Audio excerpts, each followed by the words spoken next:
சாத்தாவுடைய கிரியைகளை அதை குறிப்பதற்கு அவர் வல்லமையை ஏற்கனவே முடித்து விட்டார்.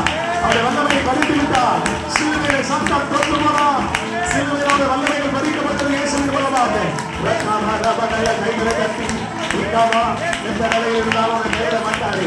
நீ அனதா இருந்தாலும் சரி, ஆதரவு இருந்தாலும் சரி, கைத்தண்டா இருந்தாலும் சரி, சிறுபிள்ளையா இருந்தாலும் சரி, விதவையா இருந்தாலும் சரி, விக்கிட்ட பிள்ளையா இருந்தாலும் சரி, பரதேசியா இருந்தாலும் சரி, அது அனாதையா இருந்தாலும் சரி, அல்லேலூயா, உன்னை கர்த்தர் கைவிடவே மாட்டாரு. தேவனுடைய பிள்ளை, நீ தேவனை ஏற்றுக்கிட்ட, நீ அனாதை அல்ல, நீ விக்கிட்ட பிள்ளை அல்ல. உனக்கு ஒரு தகவல் இருக்கிறார் இயேசு கிறிஸ்து. உனக்கு ஒரு அம்மா இருக்கிறார், அவர்தான் இயேசு. அது உனக்கு ஒரு சொந்தம் இருக்கிறார், அவர்தான் இயேசு. சொந்தம் என்று சொல்லிக்கொள்ள அவர் இருக்கிறாரு. அம்மாவையும் சொல்லிக்கொள்ள அதில் ஆலயம் இருக்கிறது. அம்மாவும் சொல்லிக்கொள்ள அவர் இருக்கிறாரு. அப்பாவும் சொல்லிக்கொள்ள அவர் இருக்கிறாரு. அல்லேலூயா, அண்ணனும் சொல்லிக்கொள்ள அவர் இருக்கிறாரு. நம்முடைய நண்பர், நம்முடைய